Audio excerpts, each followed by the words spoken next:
Arkansas Senator Tom Cotton introducing a bill today preventing Chinese scientists from accessing U.S. labs.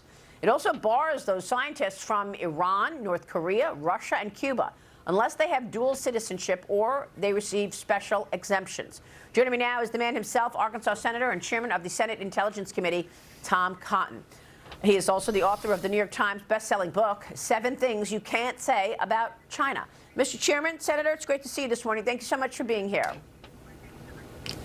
Thanks for having me on, Maria. Should President Trump meet with Xi Jinping, and what do you want to see that meeting look like, if so? Well, Maria, we expect our presidents to meet with foreign leaders, to include foreign adversaries. There's nothing surprising about that. Ronald Reagan, for instance, met with Mikhail Gorbachev 4 times in 3 years. They wrote 40 letters to each other. He stood strong, though, against communist Russia, just like President Trump stood strong against communist China in his first term. So I'd expect they will meet sometime. And what President Trump is going to do is exactly what he did in his first term, try to hold China to account for the crimes and offenses they've committed against the United States, against our workers, against our manufacturers, our farmers, our ranchers, and our people as a whole, whether it's trying to steal our intellectual property, dumping their subsidized goods into the United States, threatening our troops and our friends in the Western Pacific, dealing in fentanyl through Mexican drug cartels. These are all issues that President Trump worked on in his first term. I expect him to be raising them with Xi Jinping whenever they have a future meeting. That is all exactly right, and we talk about this every day. What about your bill banning the Chinese scientists? What are they doing, Senator? What can you tell us about this? Yeah, I think most Americans would just think this is common sense. Our national labs are the jewels of scientific research in this country. Many people are familiar with the Los Alamos lab because of the role it played in the Manhattan Project, but we have several other labs around the country that are on the cutting edge doing nuclear weapons research, doing quantum computing or artificial intelligence research, looking into missile defenses that might go into the Golden Dome system that President Trump is promoting. I think most Americans would be shocked to know that more than 8,000 scientists from places like China and Russia and other adversarial nations were admitted into those national labs last year. And that's the case year after year after year. Suffice it to say, Communist China is not letting American scientists go into their cutting-edge labs. I don't remember any American scientists being allowed into the Wuhan lab to identify the origins of the Wuhan coronavirus pandemic. My bill simply says that we should no longer allow scientists from adversarial nations like China or North Korea or Iran into these national labs. Yeah, well, that makes a lot of sense, especially given what we've just lived through in 2020 with COVID. Do you think that was intentional, launching the COVID across the world? Well, Maria, I think the coronavirus pandemic almost certainly originated in those labs in Wuhan. All the evidence points there, your common sense points there. The CIA recently joined the assessment of the Department of Energy and the FBI in the late days of the Biden administration, saying it most likely came from the lab. We don't know how it got out of the lab. I do believe if you look at the timeline of when China imposed travel bans internally, while allowing people from or flights from Wuhan to travel outside of China, that they did make the decision in all likelihood that if we were going to face this pandemic inside of China, the rest of the world was going to face it as well. I do think your common sense and the facts as we know them point towards that conclusion. Wow. Well, that's significant. Let me move on to Ukraine launching its biggest drone attack on Russia yet, targeting Moscow using over 300 drones. It happened before Secretary of State Marco Rubio and National Security Advisor Michael Waltz met with Ukrainian officials in Saudi Arabia this morning, though President Zelensky was not present. President Trump's Middle East envoy, Steve Witkoff, reportedly set to meet with Putin in Moscow this week. Senator, do you know if President Trump is happy with these meetings so far? Well, I think what the president sees in Ukraine is that this war is very unlikely to end on the battlefield. Wars can really only end in one of two ways, either on the battlefield or through negotiations. And because Joe Biden pussyfooted around for so many years, I think you've reached the point where this war is not going to be won on the battlefield. That means it's going to have to be won or settled through negotiations. One kind of incremental step that could be taken by both sides is to stop the long-range strikes into both countries. What Ukraine did last night pales in comparison to what Russia does almost every single night. Targeting civilian residential neighborhoods or critical infrastructure like the energy grid in Ukraine. Another incremental step could be a pause on strikes in the Black Sea as well. These are things that would test Vladimir Putin's willingness to move towards a ceasefire. I know that's what President Trump wants to do. I think that's what the negotiating team in Saudi Arabia is testing today. And we know that President Zelensky wants to move in that direction as well. He simply wants to ensure, as does President Trump, has said, that Ukraine retains its sovereign independence whenever there is a ceasefire. And maybe most importantly, that we have a structure in place that prevents a third future invasion of Ukraine by Russia.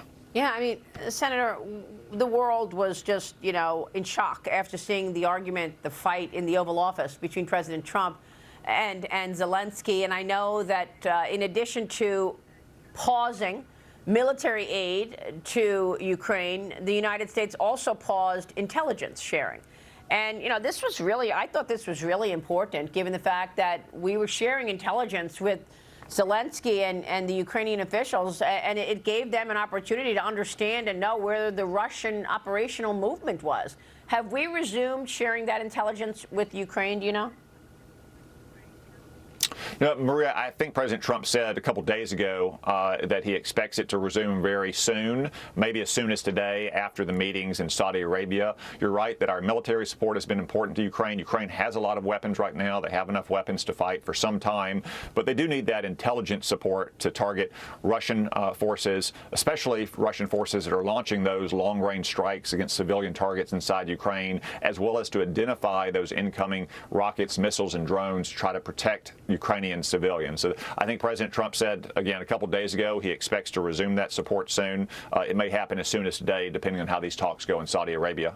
And I asked President Trump about his support for Ukraine versus Russia over the years and compared the two wars with him, the war on Israel and the war on Ukraine. Listen to this. Here's President Trump with me on Sunday. Have you been as tough on Russia as you've been on Hamas? I mean, what do you want to say to critics? Well, I've been much tougher because I haven't done to Hamas. That's been Israel that has to do to Hamas. But Israel does tell me what's going on. I think I've been very tough to Russia. Tougher than anybody's ever been to Russia, if you think about it. Remember this, I'm the one that stopped the Russian pipeline, Nord Stream 2. I stopped it. Biden came in and he approved it. I'm the one that put sanctions on Russia. I'm the one that gave the javelins against Russia. No, I've been very tough, but I got along well with Putin. And because I got along well, they say, he's so... Nobody's ever been... Putin would be the first to say it. Nobody's been tougher than Trump. And Biden hasn't been tough. Senator, it seems to me that in President Trump's second term, there's a much more intertwined group of hostile actors. In other words, Iran, North Korea, Russia, and China are much more aligned than in the first administration of President Trump. Do you want to see any different tact with regard to dealing with those hostile nations? Well, Maria, first off, President Trump is right. To any objective observer, he was much tougher on Russia in his first term than Joe Biden was. He mentioned the Nord Stream 2 pipeline, which he tried to shut down. Joe Biden allowed to proceed. It was President Trump who provided the anti-tank missiles, the javelins, that allowed Ukraine to win the Battle of Kyiv, something that Barack Obama and Joe Biden hadn't done. So there's no question that President Trump, to any objective observer not suffering from Trump derangement syndrome, has been tougher on Russia than Barack Obama or Joe Biden were. It's also the case that because of Joe Biden's weakness for 4 years, as you say, our adversaries are now collaborating in a way they weren't beforehand. China is buying cut-rate Iranian oil. At least they were under Joe Biden. They're not anymore. China has provided dual-use equipment for Russia's war machine in Ukraine. North Korea has provided troops to Russia to fight in Ukraine. So I think we have to be clear-eyed that although these countries are from different parts of the world, they're all working together to undermine the United States, our friends, and our interests around the world. Yes, very, very important point. And I think President Trump is clear-eyed about that. Let me get your take on the Director of National Intelligence, Tulsi Gabbard, revoking dozens of security clearances for former Secretary of State Anthony Blinken, former National Security Advisor Jake Sullivan, New York Attorney General Letitia James, New York City DA Alvin Bragg, and, of course, the 51 intelligence officials who signed the Hunter Biden disinformation letter. Gabbard also blocked them from accessing classified information, while Joe Biden will no longer receive daily intelligence briefings. Senator, how do you view this as the chairman of the Intelligence Committee? Well, first, no one has a right to a security clearance, especially a former government official. Second, what's good for the goose is good for the gander. Joe Biden cut off Donald Trump's security clearance and intelligence briefings shortly after Joe Biden took office. Third, as you say, a lot of this is related to the Hunter Biden laptop hoax. Those officials abused their positions as former intelligence officials, putting their credentials and credibility behind what we now know is an outright lie that was engineered by Tony Blinken at the end of a campaign in 2020. So I think this is the right decision by Tulsi Gabbard. Senator, it's great to have you this morning. Is there anything you want to say about the 7 things you're not allowed to say about China? I hope everyone goes out and gets a copy of it so they can understand just what a threat China poses to you and your family and your way of life. And you've been so wonderful on this issue. Thank you for your leadership there, Senator. Good to see you this morning. Thank you. Senator Tom Cotton. We'll be right back.